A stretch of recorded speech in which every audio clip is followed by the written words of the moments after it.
ticket. My video got cut off. I received a call, but they're putting hot water in my drum. Just in case if there's any ice stuck inside my drum, it'll melt. And I don't have no excess of water. So what you hear right now with the motor is my drum revved up.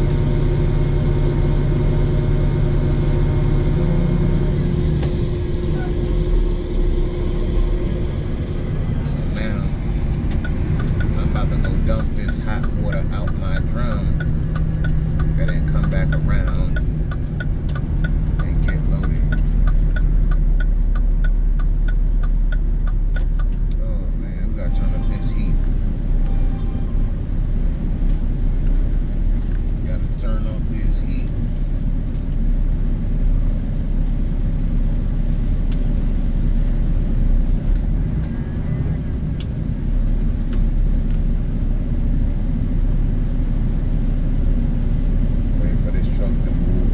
Back up and make sure my chutes are straight and dump this water out.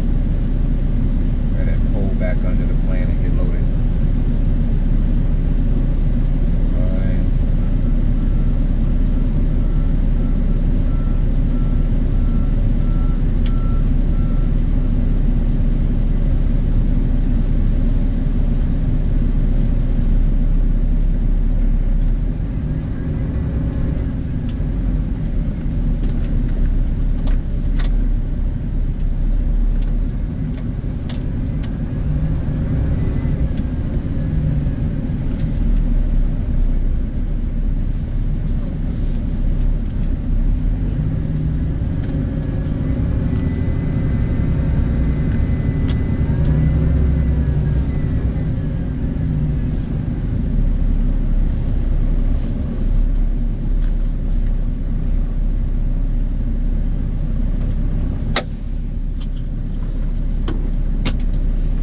Shoots this out.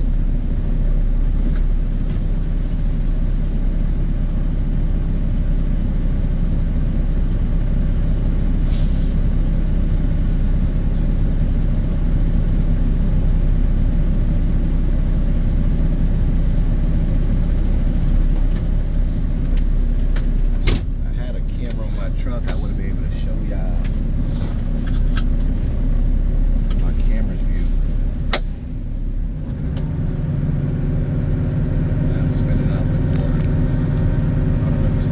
Spinning it back a bit, but it's in reverse and it's dumping out this water.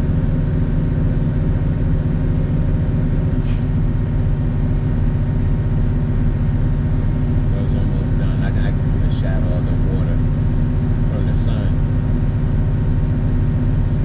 so I know when I'm empty.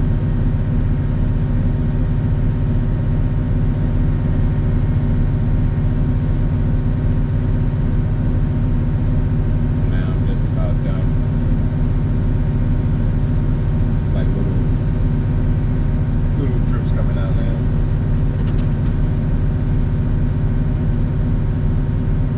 But I heard something crackle.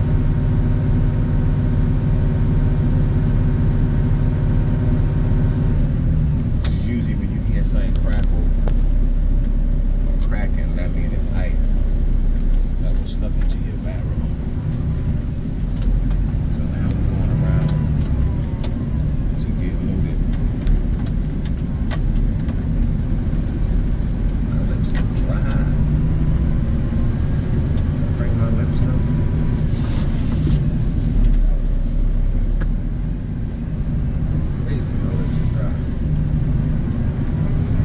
You gotta have some chapstick. Time to moisturize your lips, something. Especially work out here in the winter time. You gotta go in and outside this truck. Whether take a toll on your lips. I don't know if you ever have been where it's so cold, you ain't had nothing to moisturize your lips. Man, your lips are like about to crack. It be burning. It be hurting. When you don't have nothing for your lips and you driving this truck, there's one technique that you can do. You go inside that first aid kit and you get that triple bacteria ointment, put it on your lips, works wonders. It helps. Anything for like cuts and stuff like that, put it up on your lip. It'll help until you get home. It definitely helps.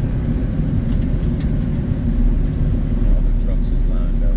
There's other trucks from other plants. Truck a plant in Middletown.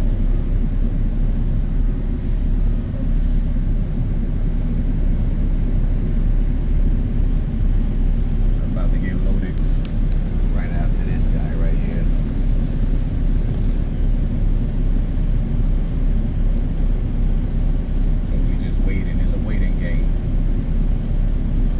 I told y'all, gotta stay active. You can cause harm to your body if you're not active. Stay with your hands moisturized.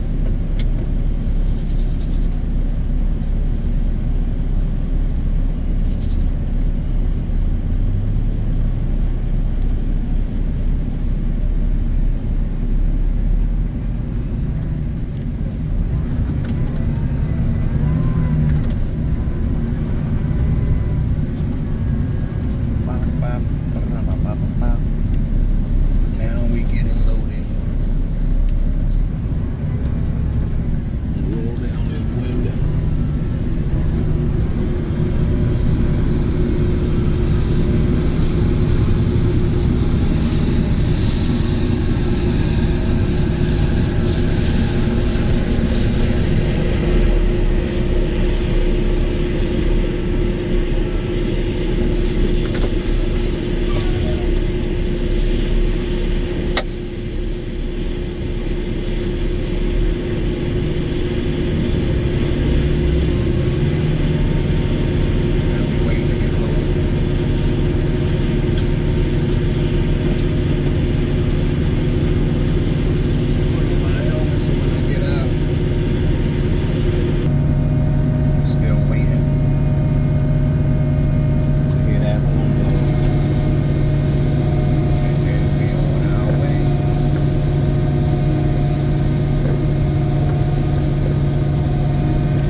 Some of y'all might ask, I don't think I ever shared with y'all that.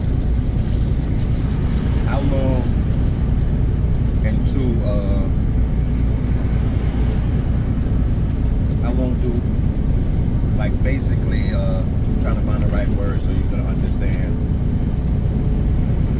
As far as the concrete, when is it not usable? And usually after 90 minutes, that's no more usable. You can't use it no more. You can, but you're not supposed to. Because it loses the chemicals sooner or later. Does not gets depleted from out of the concrete, and the chemicals is what helps strengthens the concrete. So it gets depleted of that.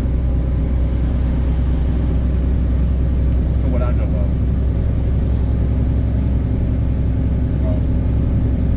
But after 90 minutes, they really don't use it. They trash it. So they had like 6 trucks.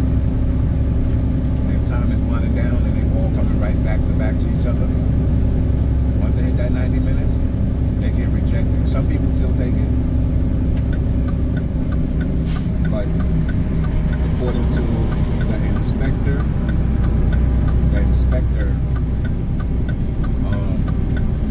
usually will reject it. Or the person who controlled the site, he'll reject it. Now, who pays for that? The company. Not my company, but the company that we deliver to. Now, we had that before. We went to a job. They were doing like some electrical, some filling the concrete hole for electrical pole. So we went there. They wanted the air to be a certain slump. And they wanted the air, a certain amount of air to be in the concrete, and they wanted the concrete to be a certain amount of slump. So people was coming in with the right slump, but the air, that's the amount of air that they wanted, wasn't accurate. And then some had the air was right, but the slump was wrong. So they would reject me, but they rejected about like 3 people. I was one of the last, well, I think I was one of the last ones. But they took my load. I said, thank God for that. Because I do not want to go back with no whole 10 yards. It wasn't on us, supposedly. I'm guessing, that's what I'm assuming, because I never heard nothing after that, because I didn't get a rejection, or everybody else did. But usually, if the company that we're delivering concrete to, if the driver don't get it right and the slump is wrong, it's on us. And now the company do get upset because now our company got to pay for it because we came with the wrong slump. And then they got to send another truck out. So that's wasting time and wasting money. Yeah, like he was gonna move over.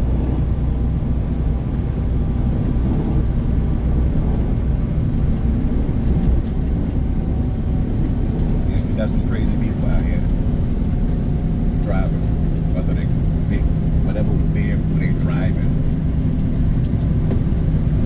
People act reckless. Delaware, that I know of, I thought New York was bad.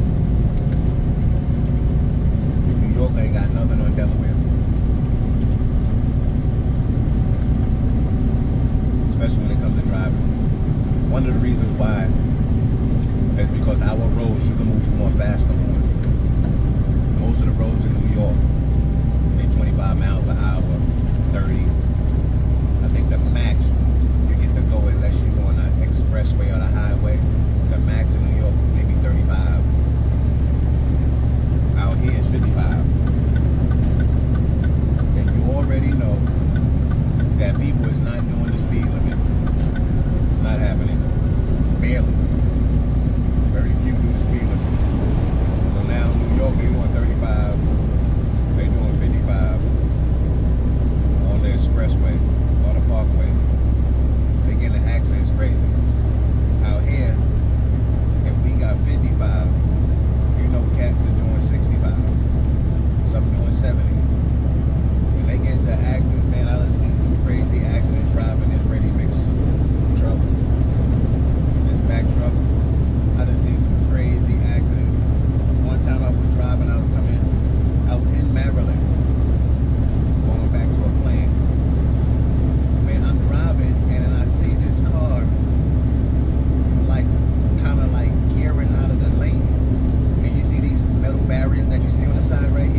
truck and I'm running back to the scene. So I'm running back to the scene because nobody had stopped yet, but this was on that parkway. So cars is coming behind them, and I just knew cars were gonna come and just slam into the car, but thank God they were distant, so they had time to slow down. So I went to run back because I didn't know nobody was gonna stop and kind of help call for help. Call for help with my phone and then try to help. By the time I got there, I was like a block away, a distance like that. So by the time I got there, somebody actually already had stopped and went to go help. So I'm looking through the windshield. Well, I don't see nobody in the driver's seat. No person in the driver's seat. All I see was somebody on the passenger side. So I don't know if the person that was driving got knocked out of their seat, that they had a seatbelt on, got knocked out of their seat and went to the other side, of the passenger side, or the person driving, either because the windshield wasn't cracked, but it's possible they could have flew out the window, but I ain't seen nobody outside the window. It's possible that the person could have flew to the back of the vehicle. And I looked at the lady, the white lady, Caucasian lady, and she had blood dripping down from her head. And I was like, oh my God. And I just ran back to my truck because somebody was there helping already. It was crazy. That was like something, excuse me, out of the movie. When I seen that car hit that metal divider, I said another one. What's this other one I seen? One of the vehicles I seen, they smashed each other from the back. The cars, when they get into accidents out here, it looked like the person did not survive. That's how these car accidents be looking. Cars be looking total. And this is just about every day. Just about every day, some type of weird accident.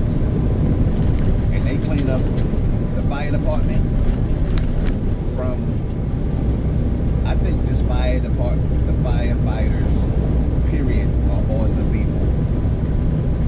Like they get their job done. They do their job, they get it done, and they gone. And even these tow truck drivers, they get the job done. But firefighters, out of all of the first responders, firefighters is number one on the list. Because for some reason, I don't care what it is, it could be a shootout. I'm telling you, just from my experience, it could be a shootout. It could be somebody caught a heart attack. It could be in the train station in New York. Whatever it is, somehow the firefighters beat everybody else there. They beat the paramedics, they beat the police, they beat everybody. Anybody that's supposed to be a first responder, they there first before anybody. And I'm like, how is it that they there first before anybody? And these guys at the firehouse sleeping. And then they gotta jump out of their bed, throw on their heavy gear, jump in their trucks, and then get out and start flying down the road. When the cops, they already got their clothes on, they already in their vehicle, they already posted up, and it takes them the longest to get there. That I don't understand. How does that matter? Paramedics, same thing. They got your clothes on, you ready, your vehicle is warmed up, and y'all late there. So what I see, and I still give them respect, it's not taking away from none of them, but I'm just saying, why is the firefighters get there first? That's just crazy to me. So it's usually this order. The firefighters come, then the paramedics, or either firefighter and the paramedics come at the same time. But the cops, majority of the time, not all the time, majority of the time, they late. Like, I believe police officers should know how to do CPR, and they should know certain things to try to help people. Now, I know that ain't your job, but if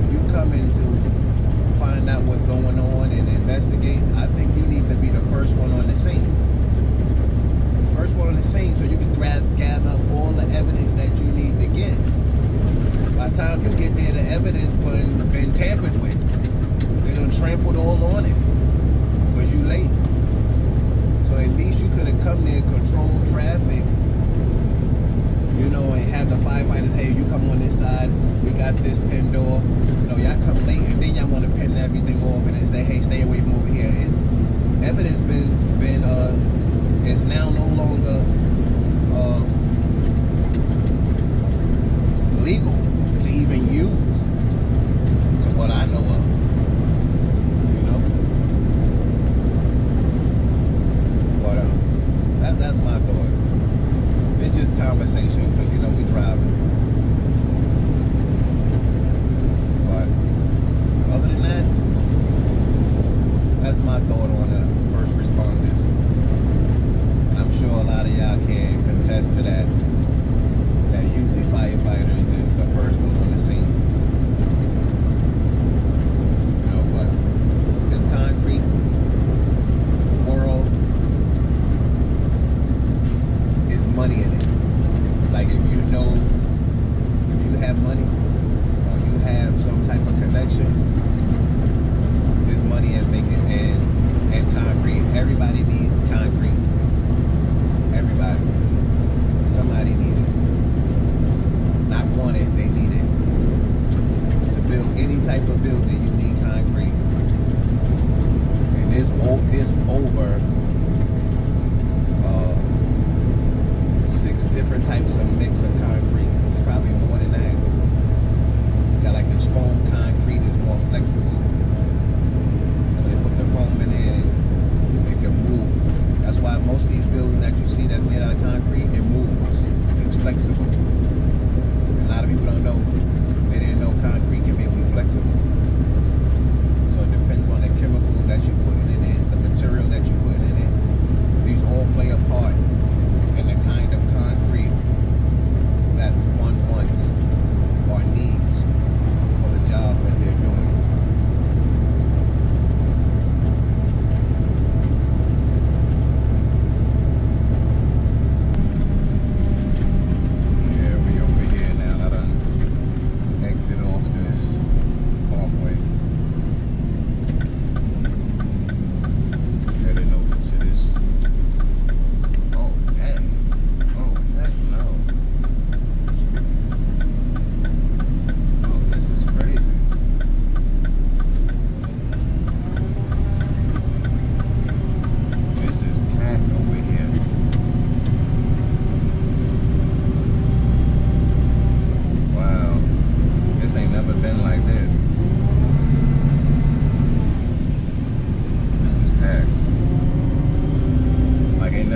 Traffic stopping right here.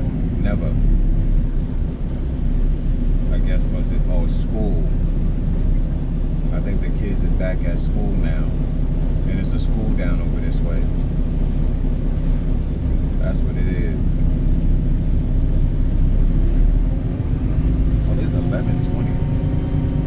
The kids should be in school by now unless it's something happened down there. I guess we'll see what's going on down that way.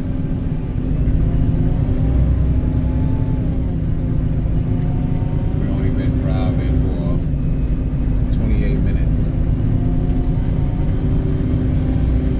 I said it's about like 30 minutes to get there, but it's already 28 minutes. It's gonna take longer because of this traffic.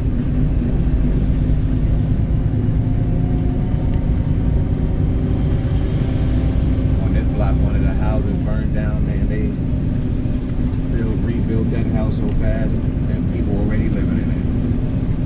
Even when they took everything out and was putting up walls, you still smelled the fire. You smelled like the after effect of the fire.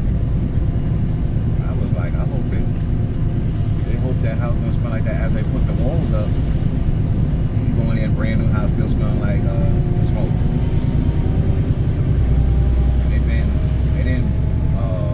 Build the house right away and sat there a while for it like that.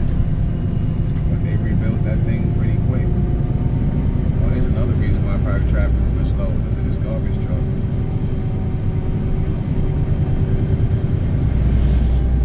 Okay, people, they wasn't even out for the last 2 days. That ain't New York. It only snowed. It looked like a lot of snow. It only snowed no more than 9 inches. And they shut stuff down out here. I'm like, this couldn't be New York.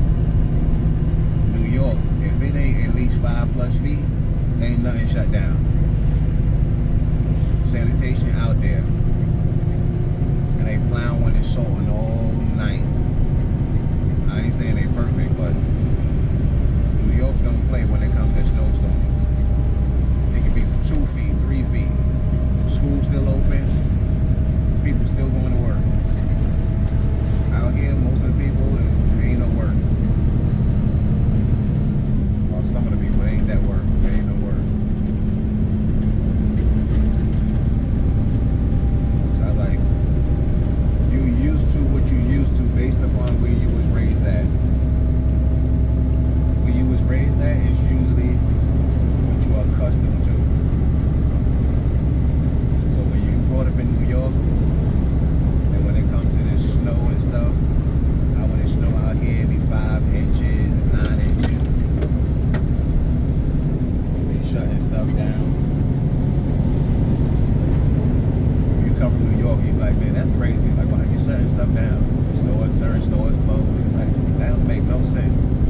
But if you was raised here and you go to New York, you raised anywhere in the countryside, and then you go to New York or the city life where stuff is still running, you're like, what kind of foolishness is this? Stuff should be closed down. It should be closed down. Nothing should be running, because this is crazy. The streets is looking crazy. But it depends where you're raised from. That's the kind of how you was raised, depending on your mentality, on how you perceive a thing or what you think about certain things. So that's why I learned not to be so critical or judgmental towards people, because depending how you was raised, where you was raised at, it's going to determine, and even the trauma and the pain that one had experienced from a child all the way to the present moment that they are here. That's all determined. They all play a factor in one's perception, and one's habits, and one's thoughts. So all these play a part on how people function. So that's what I really I learned. You know, don't be judgmental. Even with jobs, don't be judgmental or critical about a job. A lot of people say, I can't do that, I won't do that. No, this body can do anything that you want it to do, but it's your choice. It's really not saying you can't. We really should say, I prefer. Me, I prefer. I don't really want to do that. That's not my, that's not something I'm interested in. That'll be like the correct word.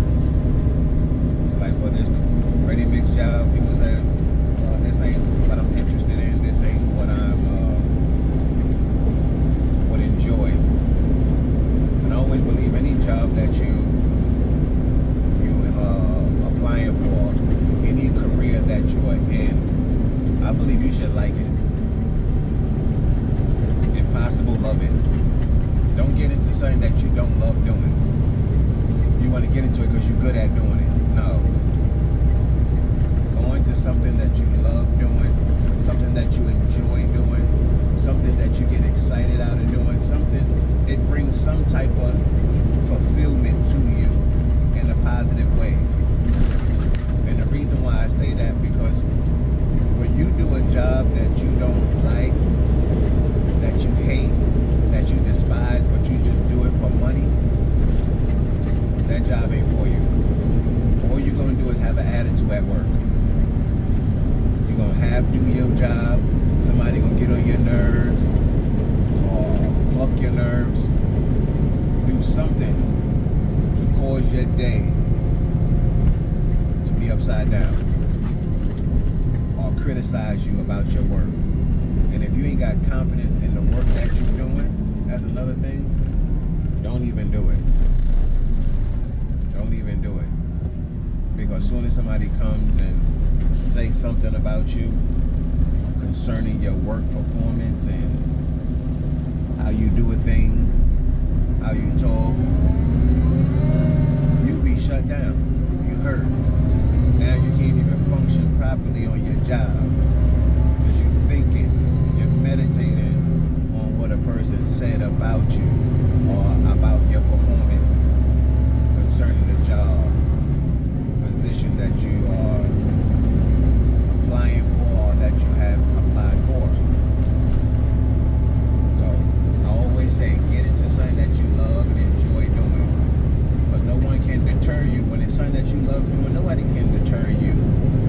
Truth be told, you really got a love and a passion for it, and you're continually growing in what you love and enjoy doing. It's harder to knock you down. It's not as easy, I'll put it like that, it's not as easy as one who hate the job or dislike the job and just do it for money, just to survive. I truly think that's one of the worst things to do. Now, some things you just gotta do for the time being, but you work your way to get to the place or the job or the career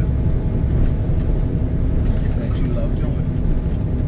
So if you got to take a job that you don't really care for, then okay, then you got to do that. But don't be spending over 20 years at a job and you still there and stuck there like you stuck there. You ain't stuck nowhere. You only stuck because you choose to be stuck there. Nobody got to be stuck at a job for a certain amount of time. There should be a limit of how long you choose to be at a job, or how long you choose to stay at a job, whether you choosing to retire there, or you choosing this is just a stepping stone to get to the next step I need to get to in my life, that I can get what I love and what I desire and what I enjoy, that I can be able to be a help to people. We're supposed to be a help to people in all that we do, no matter what job we're doing. You're a help to people because you know what you're talking about at the job. Like, you know certain things. Like, if I'm at this job and I'm doing this ready mix job, see, this is what I'm talking about. Side streets, barely plowed. And you know stuff start melting, turn to ice. But anyway, I'm a ready mix driver. I gotta know some type of information to help a customer be at ease, or help the customer understand certain things. Like, one of the questions that they would always ask me, how do you know the slump? And one of the things I would tell them, it does take time to learn the slump. It don't take long, but it does take time. How do I know the slump? Because, you know, back in the days when you were younger, you kind of know mud. I don't know if you ever played with mud back in the day. I used to play with mud back in the day. We used to have mud fights. So you learn consistency. Slumps is really the consistency of the concrete. So I would tell them what kind of slump they have, and that's how they would learn the slump when I come to the site. For some, truth be told, a lot of people that do a lot of concrete work, few of them still don't even know what kind of slump they want. They tell you one thing and they keep telling you add water, add water, add water, add water. So it just showed me that you really don't know the slump. If you're telling me to keep add water, you're acting like you know what slump you want, but you really don't know. But when you start learning customers, you kind of know what slump they want. So even if they tell you, hey, I want a 4 slump, and you know that's the original job that they always do in a footer, and they say, hey, they want a 3, you like, hey, no, you don't want no 3, you want like a 5. So you give them a 5, and they're like, oh, that's good. So that's how you know they really don't know what they really wanted. So you gotta learn your customers. They ask me how much concrete do I have inside my, I could have went that way. How much concrete do I have in my barrel? So usually I come with 10, 9, it depends whatever they ask for, but more so they only ask that after we started pouring for a long period of time. Then they ask me, well, how much concrete do we have now since we used this amount? So you got to be informative and know how much concrete about is left or exactly. Me, I can tell you most times, or my drum, I'm missing a fin, but I can still kind of give you a roundabout. But they were chipping at my drum and they told me that when I first started here, the fin broke off. So you can tell how many yards you have by the fins that's in there and where the concrete stops at on the fin. But I'm still pretty good even though I got a missing fin. And I'm using mostly majority sound right. So I would tell them how much yards they have, so that kind of helps them to sum up. Do I gotta call for another truck or more concrete, or I'm good with this just one truck? So I believe you always gotta be informative at your job. Know your job. Know the ins and outs, because you can really help the customers. You can help your job. You can make your job easy, and you can also make their job easy. But you come there and you're not informative and you don't know too much about the job. Now your job becomes a simple job that could have been simple. Now it's difficult.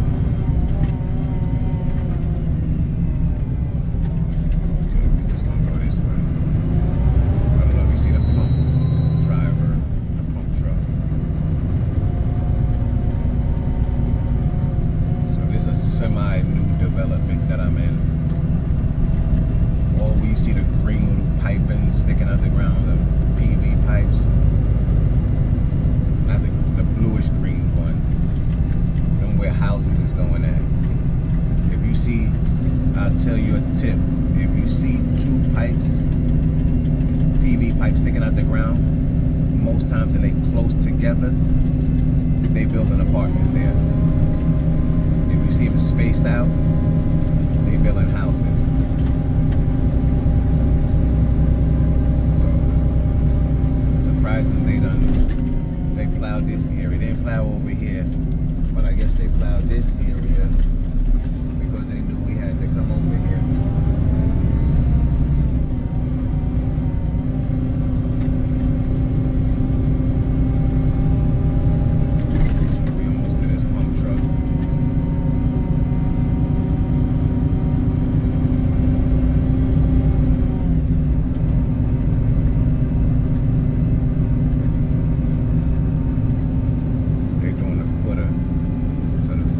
Something that's laid down before they put up the walls.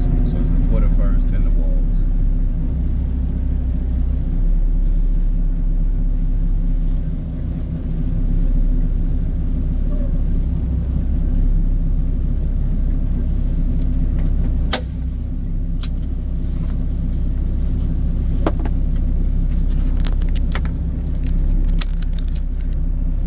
Battery on 15% on there, seriously?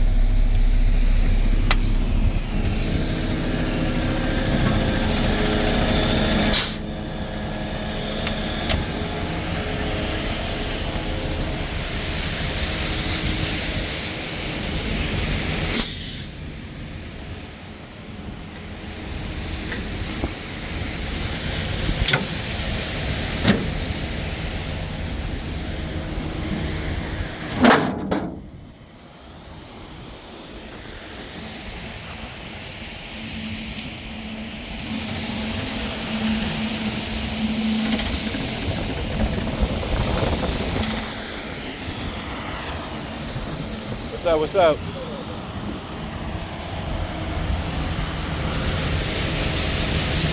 I'm the first truck here?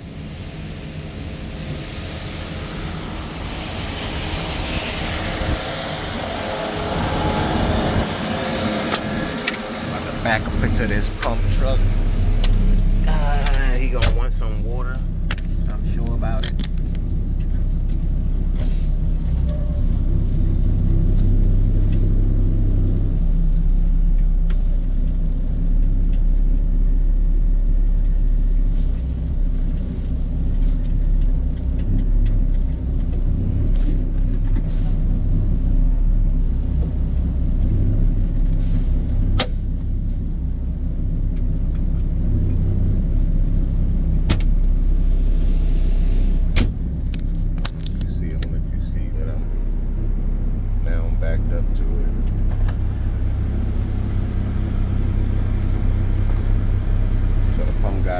backed me up to there. So now he's about to do his thing. But until next time, I'll holler at y'all later.